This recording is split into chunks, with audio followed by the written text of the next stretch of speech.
What's up everybody, this is Dave Yates and you are watching D.Why. Today I've got a fantastic exclusive with a physiotherapist who's been doing innovation for 15 years in his industry. He's a national award winner and I know you're going to love what he brings no matter what professional service you're in. So stick around and enjoy the show.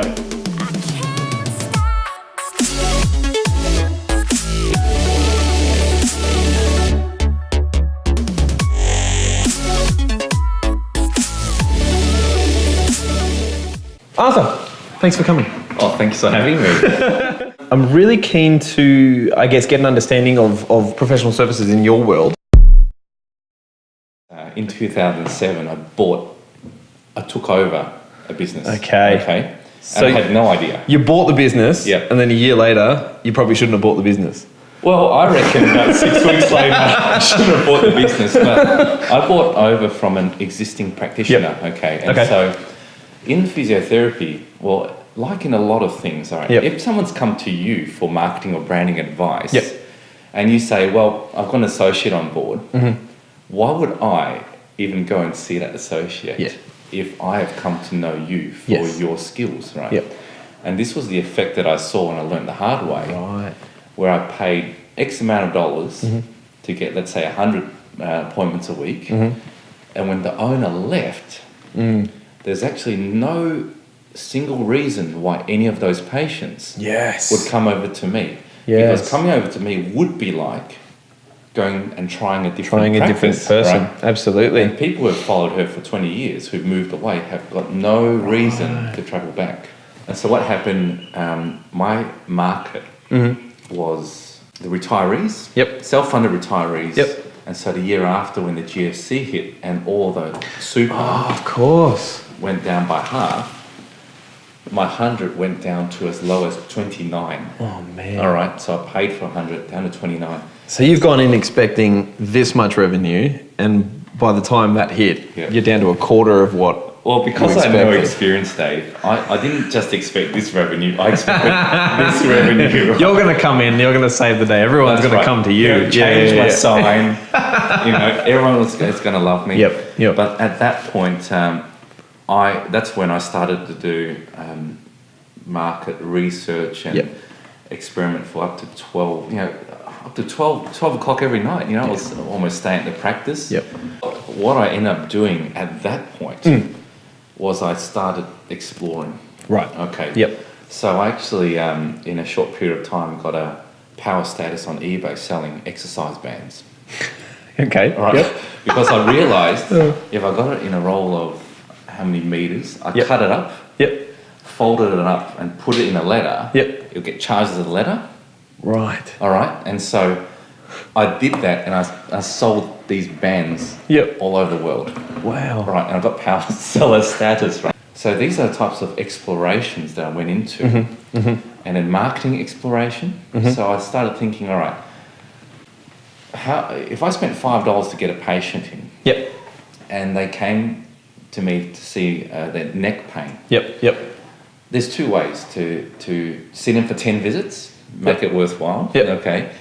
Or if I see them for 2 visits and make them really good, I might not get as much. So I had to work out ways to actually make that marketing dollar travel without compromising my quality. Yes. Yeah, and that's really big, especially when you're in healthcare. That does have at times a Yes. reputation for, oh, you just want to see me once a week because it's a cash cow for you. That's right. So how do you be honest and provide real value Yes. and build a brand around that, Yes. but keep money coming in? Well, that's an interesting one because it took me a while to come to this, right? So let's say if you came with, you woke up with sore neck. Yep. I really only need to see you for 1 or 2 visits. Yep. Okay. But what I ended up doing is making sure that people were followed up afterwards. Let's say just a simple letter. Yep. If I knew people were happy, I'd write a letter saying, hey, if you're happy, why don't you send, and you know someone, Yep. why don't you send them across? If I knew that they left and they didn't, and I wasn't sure whether they were better or Yep. worse or whether they were worse, then I'd write a different letter. Okay. To say, all right, hey, if you're better, let us know. Yep.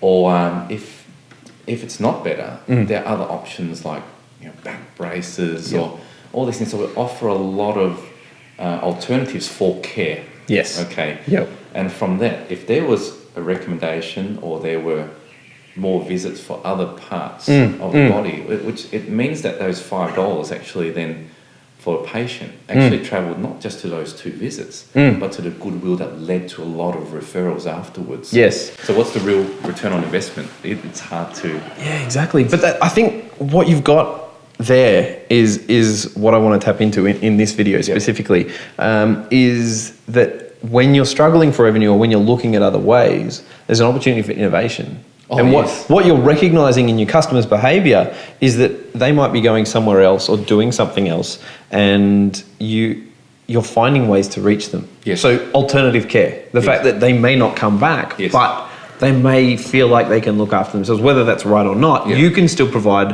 a valuable service to where they're at. Yep, that's right. You know, and it comes to a point sometimes with exploration projects. I sit down and look at the bank account and saying, hey, I've got sales. Yeah. It's building up, but why is my bank account going down? But that's when some of this part of my brain that suddenly grew like a tumour. That actually I need to sit down and look at the numbers. Yes. Right? Because I can't keep on selling things and then paying rent and realising that won't even cover for rent. You know, that time I was selling on eBay, why don't I just focus it into marketing to get 1 or 2 new patients and really look after them, and from there, much more profitable use of my static expenses, whatever the terminology is. And that's so important when you're starting a new business of any type, is to start get your metrics in place first, right? Especially if you're in a services business that your time is spread and your time makes money. So it's not like you're going and filling a warehouse and selling a bunch of stock and you can automate it and run, any kind of lead generation you want. This is, you're required to be on site to make the money. So your time outside of making the money has to have a return on investment. That's right. It has to. And the more time you spend means the more margin you need to cover, which means the value of your service provision or whatever it is has to go up. So you've got to kind of find that balance. What's in your experience, having done this for quite some time, what's been the secret for you? Has it been like an 80-20 rule? Is there a specific method you use to kind of cut up your time? I think this is where things change. Okay. So to begin with, if I didn't have a family to look after, so I could spend all those hours. If I had those 60, 80 hours a week, right? If I had those hours again, I reckon I'll do pretty well, but who knows, all right? Kids change things, right? And this is where, looking at those hours, I've had to work smarter. So I reason that if I had a certain amount of patients and I aim for that amount, then I'll take on a bookkeeper to do wages and things like that. So that takes 2 hours from that I bought my time back. That's it. And I've seen technology startups and software companies go through this as well. And when you don't have a read of the real hourly rate, so you could charge yourself out at $1,000 an hour, right? But you may only make, I don't know, a day's worth of work. Hey, I don't mind that. A week. Yeah, that'd be nice, right? $8,000 a week. That'd be good. But your real hourly rate is that $8,000 spread over the week. So getting a read on that, and I've seen specifically when things get busy and you just go from one thing to the next, to look at it objectively and go, I'm objectively $50 an hour at the moment, or $20 an hour at the moment, and I could probably offshore this, personal assistant this, virtual assistant this for much less, then time to go. But if things are hard and work is low, and so compared to what you're billing versus what you're actually doing, you're looking at hourly rates of sub $10 an hour because that's the season you're in, time to get work. Time to get to work. So I think that's a really important point to understand within professional services, is the balance between the two. Now, that's when you're starting out. When you're seasoned and you've been in this a while, you kind of have levers to pull that you didn't when you start. So you've got the contacts, you've got the ways of working. You've also learnt things along the way. That's right. Selling products, obviously, is Products. one of them.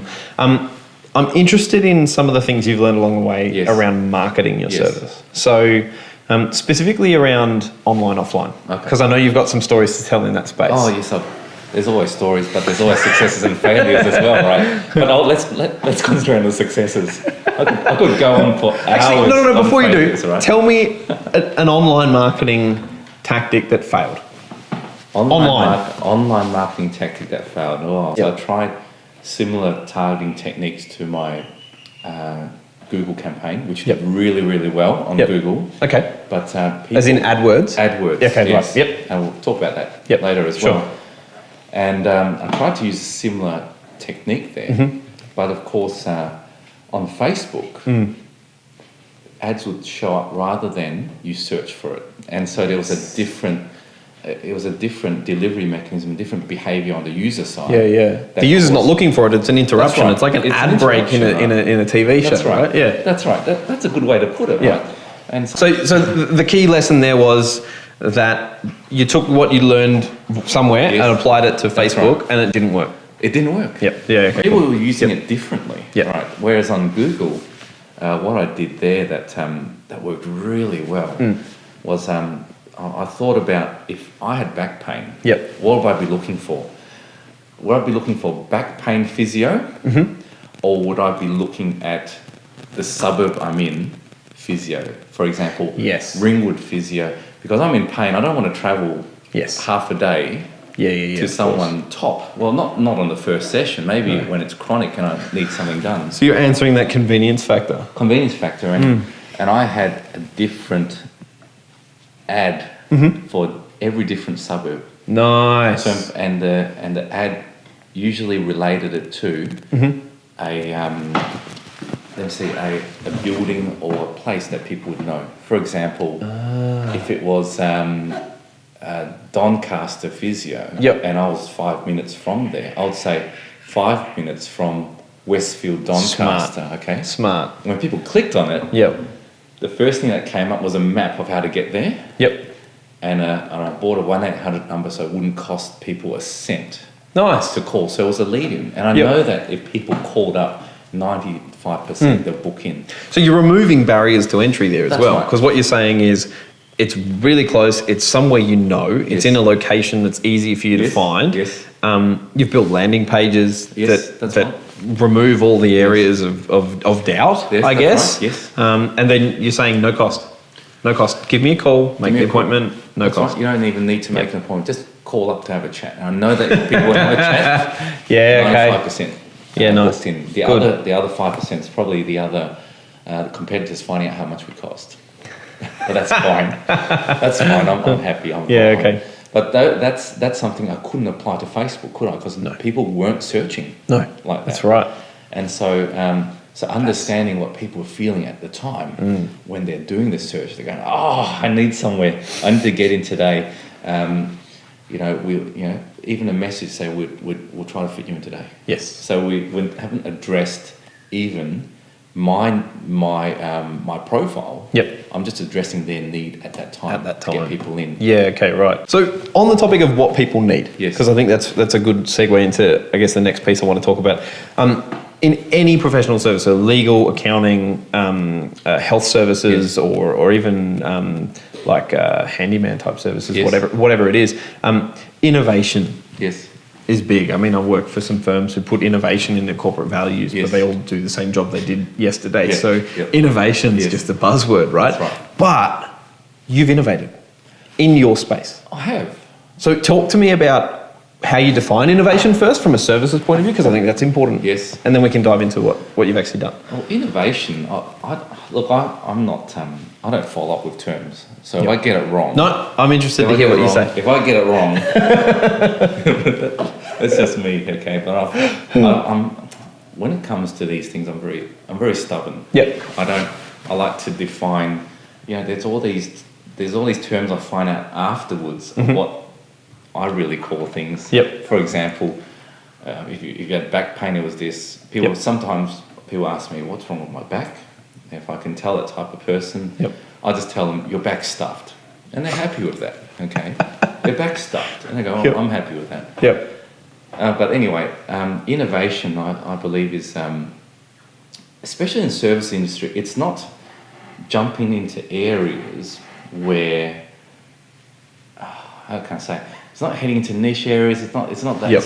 It's not that far. It's Yep. not suddenly saying, "All right, we're going to have a clinic Yep. where we're going to have physio outdoors, so you can enjoy Right. that's a little bit further on in my scale. Yep. My scale is a simple thing like, all right, let's look at what we're doing, Mm-hmm. and any areas. Let's say there's one patient that came in that said, "Oh, it would be fantastic if this," or "It would be fantastic that," or one of the doctors refer and say, "Hey, Arthur, do you do this?" Then that's an area of exploration. Yes. Okay. Of Yep. innovation, because Yep. we're all so set in a pathway. Okay, so one of the first areas of innovation, to call it, is actually taking pediatric physiotherapists. Now that's not feet; it's children. Okay. Glad you made that delineation. Excellent. And Yep. and dealing with things that common parents have questions to. So one of the things that we realised that head shape. Yep. Okay, because of new SIDS guidelines and all that. Yep. Lying on their back, a lot of kids have these head shape issues, Really? and because instead of Like what head shape? so you get head shapes that are skewed this way. Seriously? Or skewed that way, slightly. Really? Okay. Because they're lying on their backs the whole time. Wow. Okay. While their skull's soft or whatever, Yeah, or well, it's still soft. Now, it doesn't change anything developmental-wise. The Yep. brain is fine, Still the same. everything. But mums look at these heads and are concerned. They go to their doctors. my kid's gonna be ugly. That's right. They go to these doctors, or they go to doctors, and doctors say they're fine, they grow out of it. Yep. But how long? But what? Yep. And so, teaming up with a pediatric physio, there are actually stretches to deal with some of these issues. So, for example, instead of just going to GPs and specialists Yep. and all that, we go to maternal child health nurses, Yep. where you need a 3-month check, Yep. a 6-month check, Yep. 1-year check, and so we worked on developmental issues and addressing a lot of these developmental issues to actually tap into that new market. And we did really well. Within 3 years, we got a 6-month waiting list. Seriously? Yeah, so from Oh my nothing to gosh. 6 months waiting list. And there are a few projects on from there, and So that, like, I look at that, I mean, the way they talk about it online is like a growth hack, right? Is Okay. what you're trying to do is actually hack the system Yeah. to find a way in Yes. that other people aren't using. So the innovation wasn't just, we've listened to the market and we believe there's a need. Yes. It's also hacking your way into the market in Yes. a way that no other physio is doing. And you right? know the beautiful part, Yep. Dave, right? We were writing letters to GPs and specialists, no response. Yep. But when these mums and dads go back to their GPs and specialists, get the review and see what they've done, they ask who helped out. And then within a year, we've got referrals from specialists Really? and Royal Children's and everything. Oh, for real? So, Wow. So that's what I'm saying when it Yep. comes to innovation. Just listen, just see what, just boost out from that. Yep. Let things ooze out. Yep. It's like if you had if you had a jelly-filled balloon and you just pop a hole and just go, Yeah. it Yeah. just oozes out, and you've got a new market. And a few other areas. Good analogy. Yeah, which I won't discuss. I don't Yep. have to discuss, but there's a few other things I did in this space. Yep. Maybe we'll talk about another day. Maybe another Not day. Now, That sounds good. Even more exciting than this one. Even more pops of that balloon, And when you do things like this, people in your industry, they may like you. Yep. They might not like you. Yep. But that's life, If you service people, Especially if you're trying to innovate, and this is my opinion, everyone talks about disruption, Yeah. right? If you're truly innovating, yeah, you are disrupting. Oh, Because what yes. you're actually doing is changing the way the business is practiced Yes. in that space. Yes. Without a doubt, you're going to piss people off. Without a doubt. And if I feel like if you're not, Yes. you're probably not innovating. I've pissed a lot of people off, but for the sake of the masses, Yep. But this is it, right? So many people are set in their ways Yep. that when you come up with something a little bit better, Yep. you're gonna get get all these, Get all fired up and the heat comes on. Exactly. And there's two ways, right? You can be burned by the heat. Yep. Or you can it can just push you on so far. Yeah, absolutely. And that's when, in my experience, that was an earlier thing, but innovation just came from that. It's yes. Thanks for coming, everyone. I really hope you enjoyed the video. I hope you learned a lot from it, and I hope it was able to provide value to you. If you want to know any more information, please jump on my website. It's in the comments below, and know yourself, push yourself.